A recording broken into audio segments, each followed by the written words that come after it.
കൊണ്ട് പോകുന്നു എന്നുള്ള പറഞ്ഞ് ഉസ്താദിനോട് എതിർ പറയുന്നു. നമുക്കൊന്നും ചെയ്യാൻ പറ്റൂല, കാരണം സ്കൂളിന്റെ നിയമം പാലിക്കണം, അത് ആവശ്യമാണ്. എന്നാൽ സ്കൂളില്ലാത്ത സമയത്ത് ഈ കുട്ടികൾ ഇങ്ങനെ പോയാൽ ഭാവിയിൽ നിങ്ങളുടെ മക്കളുടെ അവസ്ഥ എന്താണ്? ഇനിയൊരു തലമുറ നമ്മൾ എത്ര കാലം ഉണ്ടാവും? ഈ കൂടിയിരിക്കുന്ന ഇവിടുത്തെ ഓരോ ആളുകൾ 50, 60, 45, 70 വയസ്സായ ആളുകളൊക്കെ ഇത് കൂടിയാൽ 10, 20, 25 കൊല്ലം നമ്മൾ ഉണ്ടാവും. അള്ളാഹു ആയുസ്സ് നിലമാക്കി തരട്ടെ. പിന്നീട് നമ്മുടെ നാട് ഭരിക്കേണ്ടവരാരി, പള്ളി ഭരിക്കേണ്ടവരാരി, നമുക്ക് നാടിന് നേതൃത്വം കൊടുക്കേണ്ടവരാരി നമ്മുടെ മക്കളല്ലേ. ഞാനിത് പറയാതിരുന്നാൽ ഒരു പക്ഷെ എന്റെ തലയിലായിരിക്കും ഉത്തരവാദിത്തം നൽകും. അല്ലാതെ ഞാൻ റമദാൻ കഴിഞ്ഞിട്ട് ഇങ്ങനെ വയന്ന് പറയാതിരുന്നത് കൊണ്ട് തന്നെയാണ്. കാരണം കുറെ വയന്ന് പറഞ്ഞ് കേട്ട് നിങ്ങളെ ക്ഷീണിപ്പിച്ച് നിങ്ങളെ ഒരു മടുപ്പുണ്ടാക്കുന്നത് വേണ്ടാന്ന്. പക്ഷെ ഇങ്ങനത്തെ ഒരു സാഹചര്യത്തിൽ നിങ്ങൾ ഉണർന്ന് പ്രവർത്തിച്ചില്ലെങ്കിൽ എന്തായിരിക്കും അവസ്ഥ എന്നതാണ് ഞാൻ ചോദിക്കുന്നത്. ഇതിന് ഉത്തരവാദി നിങ്ങളാണ്. ഭാവിയിൽ ഇവിടെ പള്ളി ഭരിക്കാൻ ആള് വേണ്ടേ? ജമാഅത്ത് കമ്മിറ്റി പ്രസിഡന്റ് സെക്രട്ടറി ആള് വേണ്ടേ? ജമാഅത്തിന് ആള് വേണ്ടേ? നാടിന്റെ ദീനി ചലനങ്ങൾക്ക് ആള് വേണ്ടേ?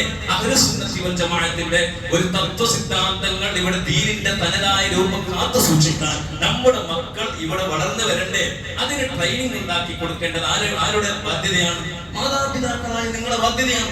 മദ്രസയിൽ 10ാം ക്ലാസ് പഠിച്ചു, 7ാം ക്ലാസ് പഠിച്ചു, +2 പഠിച്ചു, സർട്ടിഫിക്കറ്റിൽ 100 അല്ലെങ്കിൽ എല്ലാ നിലക്കും ഫസ്റ്റ് ക്ലാസ് കിട്ടി, അല്ലെങ്കിൽ ഡിസ്റ്റിങ്ഷൻ കിട്ടി, ടോപ്പ്ലസ് കിട്ടി, ഇതൊന്നും ഖബറിൽ രക്ഷപ്പെടാൻ കഴിയൂല. ജീവിതത്തിൽ ദീനുണ്ടെങ്കിലേ രക്ഷപ്പെടാൻ കഴിയൂ. അതുകൊണ്ട് എന്റെ പൊന്നാരി രക്ഷിതാക്കളോട് സ്നേഹത്തിന്റെ ഭാഷയിൽ പിന്നൊരു കാര്യം വളരെ വേദനയോടുകൂടി എന്റെ നാട്ടുകാരായ നിങ്ങളോടാണ് ഞാൻ പറയുന്നത്. ഞാൻ കഴിഞ്ഞ വെള്ളിയാഴ്ച അല്ല, അതിന് മുമ്പത്തെ വെള്ളിയാഴ്ച ഒരു പരദേശിയായ പുറത്തുള്ള ഒരു നാട്ടുകാരൻ എന്നോട് പറഞ്ഞ ആവലാതി അത് പറയാതിരിക്കാൻ കഴിയില്ല. അത് പറഞ്ഞ് നിങ്ങൾക്ക് ബോധ്യപ്പെടുത്തേണ്ടതാണ്. എന്നോട് പറഞ്ഞ ഉസ്താദ് അതിന് വ്യവസ്ഥ നിങ്ങളും എന്നോട് അദ്ദേഹം ഒരു രൂക്ഷമായ രീതിയിലാണ് സംസാരിച്ചത്. അദ്ദേഹം പറഞ്ഞു, ഉസ്താദ് നിങ്ങൾക്കൊരു ഉത്തരവാദിത്തം ഇല്ലേ എന്ന് പറഞ്ഞുകൊണ്ട് അദ്ദേഹം പറഞ്ഞു, ഞാൻ മേലെ തട്ടിലാണ് ജുമുഅത്ത് കൂടിയത് എന്ന് അദ്ദേഹം പറഞ്ഞു. എന്ന് പറഞ്ഞു, എന്റെ ജുമുഅത്ത് തന്നെ ഫസാദായോ എന്ന് ഞാൻ പേടിച്ചുപോയി. ഇതിന് താഴെ ഇറങ്ങാൻ വന്ന് നോക്കുമ്പോൾ സ്ഥലമില്ലാത്തതുകൊണ്ട് ഞാൻ മേലെ തന്നെ ഇരുന്നു. അദ്ദേഹം പറഞ്ഞത്, ഉസ്താദേ നിങ്ങൾക്ക് കാണാൻ കഴിയില്ല, CC ക്യാമറ ഒക്കെ ഉണ്ടെങ്കിൽ പരിശോധിക്കണമെന്നാണ് അദ്ദേഹം പറഞ്ഞത്. പള്ളിയുടെ ചുറ്റുവട്ടത്തിരുന്നു കൊണ്ട് ബാല്യക്കാർ മറ്റേ ഓഡിറ്റോറിയമിൽ ഇരിക്കുന്നത് പോലെ ഇങ്ങനെ കുത്തുബ പോകുന്ന സമയത്ത് അങ്ങോട്ട് ചുറ്റും ഇങ്ങനെ ചാരി ഇരുന്നിട്ട് അങ്ങോട്ടും ഇങ്ങോട്ട് സംസാരിക്കുന്ന, അങ്ങോട്ടും ഇങ്ങോട്ട് കഥ പറയുന്ന, മൊബൈൽ ചാറ്റിംഗ് നടത്തുന്ന, തൊപ്പി എറിയുന്ന സീന് നമ്മുടെ നാട്ടുകാരായ മക്കളുടെയും ബാല്യക്കാരുടെ സീന് കണ്ടു എന്ന് ആവലാതി എന്നോട് പറഞ്ഞതാണ്. ഞാൻ മിമ്പറിന് മുമ്പിലാണ് പറയുന്നത്. നിങ്ങളെ ഞാൻ സ്ട്രോങ് ആക്കാൻ വേണ്ടി അല്ലെങ്കിൽ നിങ്ങൾ വന്ന് ഇരുത്താൻ വേണ്ടി പറഞ്ഞ എന്നോട് പറഞ്ഞ കാര്യം എനിക്ക് ഓർമ്മ ചെയ്യാൻ കഴിയില്ല. എനിക്ക് മിമ്പറിന് മേലിന്ന് പോയിട്ട് പഠിപ്പിക്കാൻ കഴിയോ? മുണ്ടിയാൽ നിങ്ങൾ ജമാഅ ഫസാദാവൂലേ? പക്ഷെ ഉത്തരമായി എന്നിട്ട് അദ്ദേഹം പറഞ്ഞു, ഉസ്താദെ ഈ നാട്ടിൽ മദ്രസ പഠിപ്പിക്കുന്ന ഉസ്താദുമാരില്ലേ, ആ ഉസ്താദുമാരെ നിർത്തിയിട്ട് ഒരു കൺട്രോൾ ആക്കണോ?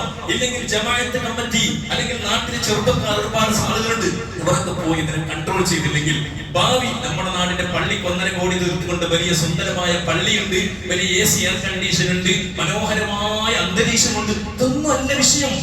വിഷയം നമ്മുടെ പള്ളിയിൽ ദീനുണ്ടോ? വളർന്നു വരുന്ന തലമുറക്ക് ദീനുണ്ടോ?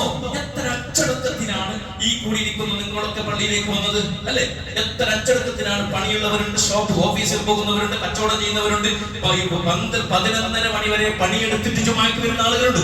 അവർക്ക് വളരെ ഭക്തിയോടുകൂടെയാണ് തൊപ്പി വെച്ച് ഉദു ചെയ്ത് വീട്ടിൽ നിന്ന് ഉദു ചെയ്തിട്ടാണ് നിങ്ങൾ ഈ പള്ളിയിലേക്ക് വരുന്നത്. അങ്ങനെയുള്ള നല്ലവരായ ആളുകളാണ്. നിങ്ങളുടെ മക്കൾക്കും ഈ ഒരു ശീലം നിങ്ങൾ ഉണ്ടാക്കിയെടുത്തില്ലെങ്കിൽ ഇതിന്റെ ഉത്തരവാദി ആരായിരിക്കും? വളരെ ഗൗരവത്തിൽ നിങ്ങൾ മനസ്സിലാക്കണം. ഇനിയും നിങ്ങൾ ഇതിനു വേണ്ടി എന്തെങ്കിലും ഒരു സൊല്യൂഷൻ, എന്തെങ്കിലും ഒരു പരിഹാരം നിങ്ങൾ കാണണം. ഒന്നിരിക്കലോ നമ്മൾ ഏതെങ്കിലും ഒരാൾക്ക് ശമ്പളം കൊടുത്തിട്ടെങ്കിലും ഓക്കെ, ഒരാളെ മേലെ കുട്ടികളെ ഇല്ലെങ്കിൽ മേലെ പോയി 1-2-3 ആൾക്കാർ പോയിട്ട് അവർ കുട്ടികളെ അച്ചടക്കത്തിൽ ഇരുത്തണം. ആ ഇരുത്തി അവർക്ക് ഉപദേശം കൊടുക്കണം. ബുദ്ധിമുട്ടുന്ന സമയത്തല്ല, മുമ്പിൽ തന്നെ. അതുപോലെ അല്ലെങ്കിൽ നാട്ടിലെ നമ്മളെ മദ്രസയിൽ പഠിക്കുന്ന ഒരു ഉസ്താദിനെങ്കിലും അവർക്കൊരു എക്സ്ട്രാ ശമ്പളം കൊടുത്താലും വേണ്ടില്ല, അവർക്ക് കുട്ടികൾ ശീലമാക്കണം. ഇപ്പോ പള്ളിയിലേക്ക് ജമാഅത്തിന് വരുന്ന ആളുകൾ, സ്വലാത്തിന് വരുന്ന കുട്ടികൾ നന്നേ കുറവാണ്. എല്ലാ കുട്ടികൾക്കും ലീവാണ്. എത്രയോ കുട്ടികൾ വീട്ടിലുണ്ട്. സ്വലാത്ത് മജ്‌ലിസിലേക്കില്ല, മജ്‌ലിസ് നൂറിലേക്കില്ല, ജമാഅത്ത് നിസ്കാരത്തിനില്ല. ജമാഅത്തിന് തന്റെ സുബഹിയിലേക്ക് മറ്റുള്ള റമദാനിൽ 1 മാസം കൃത്യമായി ജമാഅത്ത് നിസ്കരിച്ച എത്രയോ ആളുകൾ പള്ളിയിൽ നിന്ന് വിട്ടുപോയി. ഇതാണോ നമ്മുടെ ശീലം? ഇതിൽ കൊണ്ട് നമുക്ക് രക്ഷപ്പെടാൻ കഴിയോ? ആകാശത്തിൽ നിന്ന് ചൂട് സഹിക്കാൻ കഴിയാതെ മനുഷ്യൻ നെട്ടോട്ടമോടുകയാണ്. കേരളത്തിൽ ഇന്ന് നമ്മൾ വായിച്ചു ന്യൂസിലൂടെ ലോക്ക്ഡൌൺ പ്രഖ്യാപിച്ചു എന്നുള്ളതാണ്. എന്താണ് കാരണം? 11 മണി മുതൽ 3 മണി വരെ ജനങ്ങൾ പുറത്തിറങ്ങരുത് എന്നുള്ള കേരള സർക്കാരിന്റെ ഔദ്യോഗികമായ തീരുമാനമെടുത്തു. ഇത് അമേരിക്കന്റെയും ലണ്ടന്റെയും സൗദിയുടെയും ദുബായിന്റെയും കഥകൾ ഒരു കാലത്ത് വായിച്ചത് ഇന്ന് നമ്മുടെ നാട്ടിലേക്ക് ഈ ചൂട് സഹിക്കാൻ കഴിയാതെ മനുഷ്യൻ നെട്ടോട്ടം ഓടുകയാണ്. ഒരു കാലം വരും വെള്ളമില്ലാതെ മനുഷ്യൻ വെള്ളത്തിന് വില കൊടുത്തു വാങ്ങേണ്ട ഒരു കാലം.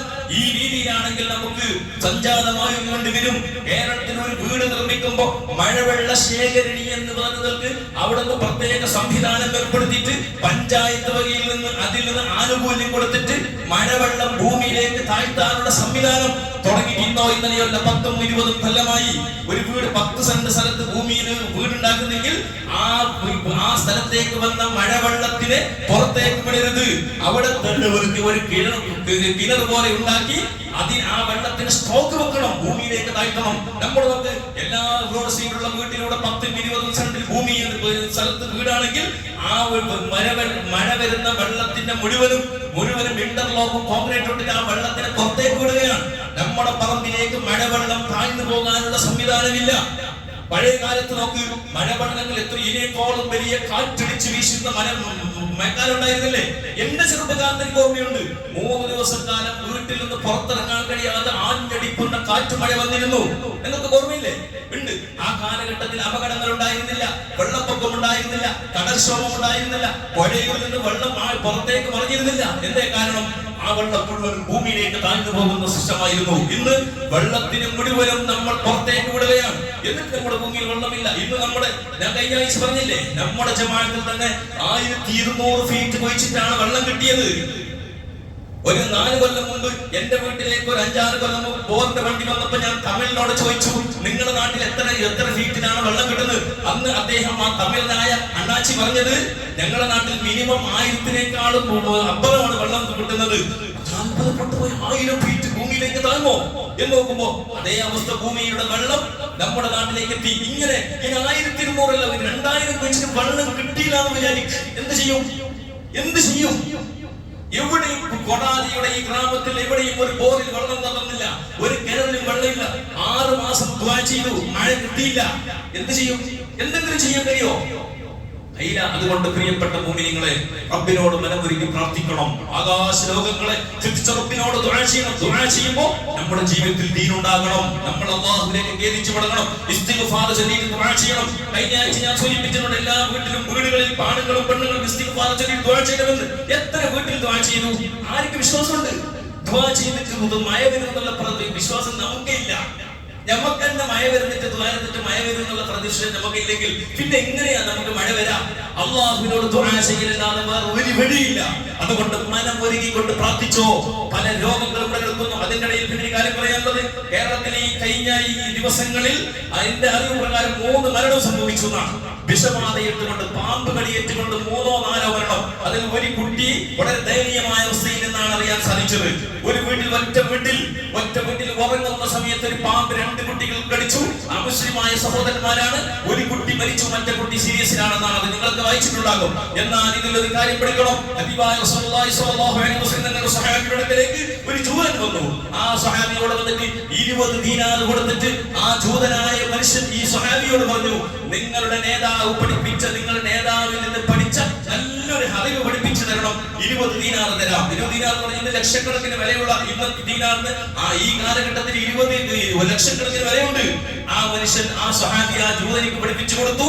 എന്റെ നേതാവ് പഠിപ്പിച്ചു തന്നൊരു ഹദീസ് ഉണ്ട്, എന്റെ നേതാവ് പഠിപ്പിച്ചൊരു വചനമുണ്ട്. നിങ്ങൾ രാത്രി ഉറങ്ങാൻ നേരത്ത് നിങ്ങളുടെ ബെഡുകൾ, തടയണങ്ങൾ, നിങ്ങളുടെ ബെഡ്ഷീറ്റുകൾ, നിങ്ങൾ പുതപ്പുകൾ എല്ലാം ഒന്ന് കുടഞ്ഞ് വൃത്തിയാക്കിയിട്ട് ഉറങ്ങാൻ ഞങ്ങളുടെ നേതാവ് പഠിപ്പിച്ചിട്ടുണ്ട്. ആരാ പറയുന്നത്? സ്വഹാബിയായ മുസ്ലിമായ സ്വഹാബി ജൂതനോട് പറഞ്ഞു. മനുഷ്യന്റെ മനസ്സിൽ ആകെ ഒരു കൺഫ്യൂഷൻ, ഡൗട്ട്. എന്താ ഇത്? 20 ദീനാർ കൊടുത്തിട്ട് 50,000 രൂപ കൊടുത്തിട്ട് ഉസ്താദിനോട് പറയുന്നു, ഉസ്താദ് 50,000 രൂപ തരാൻ നല്ല അറിവ് പഠിപ്പിച്ചിരുന്നു. ആ സമയത്ത് പറയുന്നു, റബ്ബനാ ആതിനാ ഫിദ് ദുനിയാ ഹസന, ദുആ പഠിപ്പിച്ചേരാന്ന് പറഞ്ഞാൽ നിങ്ങൾക്ക് സമാധാനാവോ? 50,000 രൂപ കൊടുത്തിട്ട് ആരെ പഠിപ്പിച്ചു നിൽക്കുക? അല്ലെങ്കിൽ 50,000 രൂപ കൊടുത്തിട്ട് പഠിച്ചിട്ടാകുമ്പോ നിങ്ങൾ ഭക്ഷണം കഴിക്കുമ്പോൾ ബിസ്മില്ലാഹ് എന്ന് പറഞ്ഞിട്ട് നിങ്ങൾ വിട്ടാൽ 50,000 ലോസ് ആയി എന്ന് പറയില്ലേ? ആ മനുഷ്യനാകെ ബേജാറായി. വീട്ടിലേക്ക് പോയി ഭാര്യയോട് പറഞ്ഞു, എന്തായാലും 20 ദീനാർ പോയിനല്ലോ. ഭാര്യയോട് പറഞ്ഞു, അതുവരെ ശീലമില്ല. ആ മനുഷ്യൻ ഭാര്യയോട് പറഞ്ഞു, ഞാൻ 20 ദീനാർ കൊടുത്തിട്ട് ഒരു അറിവ് പഠിച്ചിട്ട് വന്നതാണ്. അതുകൊണ്ട് ഇന്ന് നീ ഉറങ്ങുന്ന സമയത്ത് നിങ്ങൾ നമ്മുടെ വീട്ടിലുള്ള എല്ലാ ഉറങ്ങുന്ന ബെഡ്ഷീറ്റുകളും ബെഡുകളും എല്ലാം ഒന്ന് കൊട്ടി ഒന്ന് പുറത്തേക്ക് കൊണ്ട് ക്ലീൻ ആക്കണം. അങ്ങനെ ഭാര്യ ഭർത്താവും മക്കളും കൂടി ഇതിനെ വൃത്തിയാക്കി. ചരിത്രം പറയുന്നു, ഹദീസ് രേഖപ്പെടുത്തുന്നു, അന്ന് ആ ബെഡിന്റെ അടിയിൽ അതിന്റെ ഉള്ളിലൂടെ പതുങ്ങിക്കിടക്കുന്ന ഒരു വിഷബാധയെടുക്കുന്ന ഒരു പാമ്പുണ്ടായിരുന്നു. ആ പാമ്പ് അന്ന് അവർ ചിന്തിച്ചു, ഇന്ന് ഇതിനെ കൊട്ടി വൃത്തിയാക്കിയിട്ടില്ലായിരുന്നെങ്കിൽ 3 പേരുടെയും ജീവൻ പോകുമായിരുന്നു. ഉടനെ പറഞ്ഞു, അശ്ഹദു അല്ലാ ഇലാഹ ഇല്ലല്ലാഹ് വഅശ്ഹദു അന്ന മുഹമ്മദർ റസൂലുള്ളാഹ്. ഇതാണ് നബിയുടെ ഹദീസ്. ഹദീസ് മാനിക്കണം, വൃത്തിയാക്കണം, വീട് വൃത്തിയാക്കണം. വീടിന്റെ അടികളിലൂടെ പല സ്ഥലത്തിന് കഴിഞ്ഞ ആഴ്ച എന്റെ വീട്ടിൽ നിന്ന് എന്റെ അനുജൻ വിളിച്ചു, വലിയ പാമ്പ് വീട്ടിലൂടെ വീട്ടിന്റെ റോഡിന്റെ വക്കിലൂടെ നടന്നു പോകുന്നുണ്ട്, അങ്ങനെ കുട്ടികളെ കൺട്രോൾ ചെയ്യണമെന്ന് എന്റെ വീട്ടിൽ നിന്ന് വിളിച്ചിട്ട് എന്റെ അനുജൻ പറഞ്ഞു. പാമ്പുകൾ മാളത്തിൽ നിന്ന് പുറത്തിറങ്ങുന്ന സമയമാണ്. മാങ്ങ പെറുക്കാനും കൊട്ട പെറുക്കാനും ചക്ക പെറുക്കാനും മറ്റുള്ള ആവശ്യങ്ങൾക്ക് കുട്ടികൾ പോകുന്നു. പ്രത്യേകം ശ്രദ്ധിക്കണം. വീട് എല്ലാ വീട്ടിലും ജനലൊക്കെ തുറന്നു വെക്കുന്ന സമയമാണ്. ഏതെങ്കിലും സമയത്ത് പാമ്പുകൾ വന്ന് കാണുന്ന പാമ്പ് മനുഷ്യനെ കൊല്ലാൻ വരുന്നതല്ല, വെള്ളം തേടിയിട്ട് വരിക, അതിന്റെ ജീവൻ രക്ഷിക്കാൻ വേണ്ടി വരുന്നു.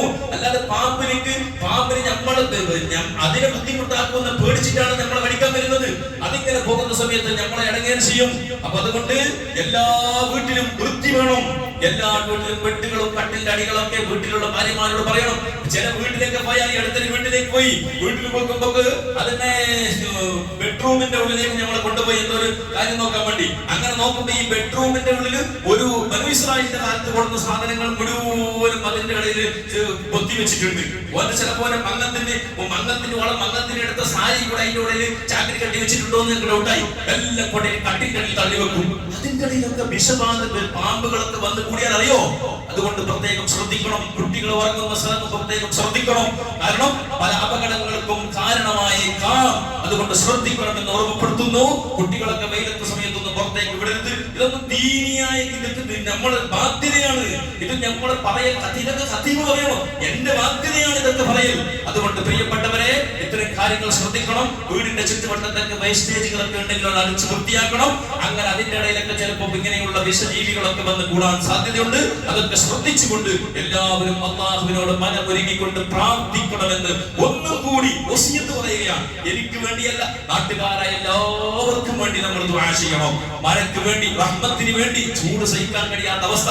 നമുക്കൊക്കെ പള്ളിയിൽ പോയി ഞാനൊരു ചങ്ങായി പറഞ്ഞു, ഉസ്താദ് കൊടാജ പള്ളിക്ക് പോകാനേ മനസ്സിലായിരുന്നു. നിങ്ങൾ ഈ കൊടാജ പള്ളിയിൽ കുറച്ച് ലേറ്റ് ആയിട്ട് ചങ്ങായി പറഞ്ഞ തമാശക്ക് കുറച്ച് ലോങ് നിസ്കരിച്ചൊന്നും മോശമില്ല. നല്ല സെൻട്രൽ ഏസിയിൽ എന്ത് റാഹത്ത് ഉസ്താദ് പള്ളി കൂടുതൽ നാട്ടുകാരൊക്കെ ഫുള്ള് പള്ളിക്ക് നിസ്കരിക്കുക ഏസിക്ക് വേണ്ടി വരുന്ന തമാശക്ക് ചോദിച്ചതാണ്. ഇതൊക്കെ ഉള്ളത് കൊണ്ട് നമുക്ക് അറിയുന്നില്ല. അധികാല വീട്ടിൽ AC ഉണ്ട്, സൗകര്യങ്ങളുണ്ട്. എത്രയോ വീടുകളിൽ കുട്ടികൾക്ക് ഉറങ്ങാൻ കഴിയാതെ പടഞ്ഞുകൊണ്ടിരിക്കുന്ന അവസ്ഥ. ഇതെല്ലാം മനസ്സിലാക്കി അതിനേക്കാളപ്പുറം എത്രയോ ജീവജാലങ്ങൾ വെള്ളമില്ലാതെ ചത്തുകൊണ്ടിരിക്കുകയാണ്. ഇതെല്ലാം മനസ്സിലാക്കി റബ്ബിനോട് മനമൊരുക്കി പ്രാർത്ഥിക്കണം. അല്ലാഹു ദുആ ചെയ്തതിലും ഇനി ചെറിയൊരു സംശയം പറഞ്ഞുകൊണ്ട് ഞാൻ നിർത്തുന്നു. ആരും നിരാശപ്പെടേണ്ട. നാളെ ദുആ എന്നിട്ട് കിട്ടുന്നില്ല എന്നിട്ട് വരക്കുന്നതെന്ന് ആരും ചിന്തിക്കണ്ട. മഹ്ശറാ ലോകത്തേക്ക് ഒരു മനുഷ്യൻ അല്ലാഹു കൊണ്ടുവരും. ഇത് കേട്ടെങ്കിൽ ദുആ നിങ്ങൾക്ക് തോന്നും. മഹ്ശറാ ലോകത്തേക്ക് ഒരു മനുഷ്യനെ കൊണ്ടുവരും. എന്നിട്ട് അല്ലാഹു സുബ്ഹാനഹു വ തആല മലക്കുകളെ അവനെ വിചാരണ ചെയ്യും. എന്നിട്ട് ചോദിക്കും, നീ കുറെ ദുആ ചെയ്തിട്ടില്ല, അതിന്റെ ഉത്തരം കിട്ടിയോ എന്ന് ചോദിക്കും. 2026 എത്രാം തീയതി? ഇന്ന് ഏപ്രിൽ എത്രാം തീയതി? എത്ര? 25 4 ഇന്ന തീയതി വെള്ളിയാഴ്ച ദുആ ചെയ്യുന്ന ദുആക്ക് ഉത്തരം കിട്ടിയോന്ന് അല്ലാഹു ചോദിക്കും. ആ സമയത്ത് പറയും, ഇതിന് ഉത്തരം കിട്ടിയിനി, അങ്ങനെ നോക്കേ കഴിഞ്ഞു. എന്നിട്ട് പിറ്റേ ദിവസം ശനിയാഴ്ച രാവിലെ നീ വരുന്നില്ലേ, അതിന് ഉത്തരം കിട്ടിയില്ല. അപ്പൊ അള്ളാഹിനോട് അള്ളാഹു ഈ മനുഷ്യൻ പറയും, അതിന്റെ ഉത്തരം കിട്ടിയില്ല. അപ്പൊ അല്ലാഹു സുബ്ഹാനഹു വ തആല കാണിച്ചു കൊടുക്കും, ഇത് ആ ദുആന്റെ പ്രതിഫലമാണ്. അങ്ങനെ കുറെ ദുആന്റെ ഉത്തരം കിട്ടിയതിൽ ദുനിയാവിൽ കിട്ടിയത് പോയി, കിട്ടാത്തതിന്റെ പ്രതിഫലങ്ങളെല്ലാം കൊടുക്കും. ആ സമയത്ത് അടിമയായ മനുഷ്യന് 2 കയ്യെ തലയിൽ വെച്ചിട്ട് അള്ളാഹിനോട് പറയുന്നതിനെ, പടച്ചോനെ, ഞാൻ എന്റെ 60 കൊല്ലം ദുആന്റെ ഒരു ദുആക്കും ദുനിയാവിൽ ഉത്തരം തന്നില്ല, കണക്ക് അതെല്ലാം വീട് കിട്ടേണ്ടിയത്. ദുനിയാവിൽ കിട്ടിയത് എന്തായി? അത് കഴിഞ്ഞു പോയി. രോഗം മാറണമെന്ന് ദുആ ചെയ്ത് ക്യാൻസർ മാറണം കിട്ടിയില്ല, ക്യാൻസർ തന്നെ മരിച്ചു. ഞമ്മ പറയുന്നത് എത്ര സലാത്തിൽ പൈസ കൊടുത്ത്, എത്ര മജ്‌ലിസിൽ കൊടുത്ത്, എത്ര ആൾക്ക് കൊടുത്ത്, എന്നിട്ട് ഒരു എന്ത് കിട്ടിയ ഉസ്താദേ ഞമ്മ കേൾക്കുന്നില്ലേ? ആ സമയത്ത് ആ മനുഷ്യൻ അള്ളാഹിനോട് പറയും, അല്ലാഹ് എന്റെ ഒരു ദുആക്ക് ഉത്തരം തന്നിട്ടില്ലെങ്കിൽ അടുത്തെല്ലാം വീട് കിട്ടട്ടിയല്ലോ എന്ന് ആഗ്രഹിച്ചു പോകുന്ന ഒരു സംഭവമുണ്ട് എന്ന് ഹദീസുകളിൽ രേഖപ്പെടുത്തുക. അതുകൊണ്ട് ദുആയിൽ ആരും ബഖീൽ കാണിക്കണ്ട, ദുആയിൽ ആരും കഞ്ചൂസ് കാണിക്കണ്ട. അള്ളാഹുവിനോട് എത്ര ദുആയിൽ എപ്പോ അള്ളാഹ് നമ്മൾ നോക്കുന്ന അള്ളാഹ്ക്ക് ദുആയിൽ പോലെ ഇഷ്ടം. പിന്നെ നമ്മൾ ദുആയിൽ പോലെ പിന്നെ അള്ളാഹ് ഡിലേ ആക്കും. ഒരു എതിർക്ക് തീർക്കട്ടെ അള്ളാഹ്ക്ക് ഇഷ്ടമാണ്, അള്ളാഹുനോട് അടുക്കുന്ന തന്നെയല്ലേ. അതുകൊണ്ട് ദുആയിൽ ആരും കുല കാണിക്കണ്ട. മനസ്സറിഞ്ഞുകൊണ്ട് ദുആ ചെയ്യ്. നിങ്ങളുടെ രോഗങ്ങൾക്കും പ്രയാസങ്ങൾക്കും പ്രതിസന്ധികളും മാറിക്കിട്ടാൻ, ലോക മുസ്ലിമീങ്ങൾക്ക് രക്ഷകിട്ടാൻ, മഴ റഹ്മത്തായ നിലക്ക് നമ്മളിലേക്ക് വരാൻ അല്ലാഹു നമുക്ക് ചൊരിച്ചു തരട്ടെ. അല്ലാഹു നമ്മുടെ കാര്യങ്ങളൊക്കെ നമുക്ക് എളുപ്പമാക്കി തരട്ടെ. റഹ്മത്തുള്ളാഹിനായ റബ്ബ് സുബ്ഹാനഹു വ തആല പറഞ്ഞതും കേട്ടതും നീ സ്വാലിഹായ അമലായി കബൂലാക്കണം റഹ്മാനേ. അല്ലാഹുമ്മ സ്വല്ലി അലാ നബി മുസ്തഫ